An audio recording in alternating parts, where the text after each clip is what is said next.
नवाब मलिकांना मोठा दिलासा मिळालेला आहे। सर्वोच्च न्यायालयाने आज नवाब मलिक यांचा वैद्यकीय जामीन कायमस्वरूपी मंजूर केलेला आहे। या प्रकरणी सर्वोच्च न्यायालयामध्ये जामीन अर्जाला विरोध न करण्याची भूमिका ईडीने घेतलेली होती। सर्वोच्च न्यायालयाने नवाब मलिक यांना मोठा दिलासा दिलेला आहे। आज नवाब मलिक यांचा वैद्यकीय जामीन कायमस्वरूपी मंजूर केलेला आहे। या प्रकरणी सर्वोच्च न्यायालयामध्ये जामीन अर्जाला विरोध न करण्याची भूमिका ईडीने घेतल्याचं समोर आलेलं आहे। त्यामुळे नवाब मलिक यांना मोठा दिलासा मिळाला आहे। या संदर्भात अधिकची माहिती देण्यासाठी आमचे प्रतिनिधी राहुल कुलकर्णी आपल्या सोबत आहेत। राहुल, नवाब मलिकांना मोठा दिलासा मिळालेला आहे आणि सध्या ते अजित पवारांसोबत आहेत।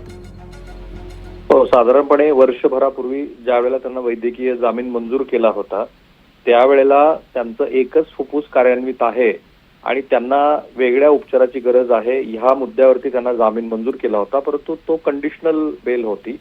सतत त्याला तुम्हाला वाढवत न्यावं लागतं आणि म्हणून सर्वोच्च न्यायालयामध्ये आज ज्यावेळेला प्रत्यक्षात सुनावणी झाली त्यावेळेला ईडीची भूमिका न्यायालयाने लक्षात घेतली।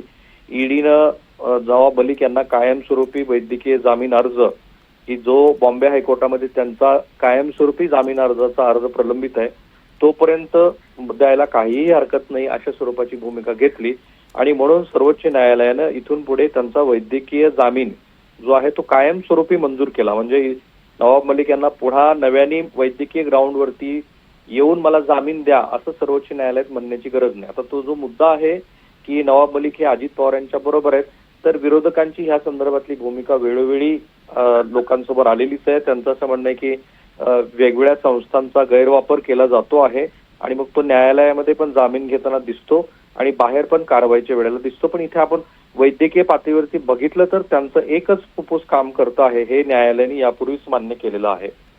अगदीच धन्यवाद राहुल, तुम्ही दिलेल्या सविस्तर माहितीसाठी।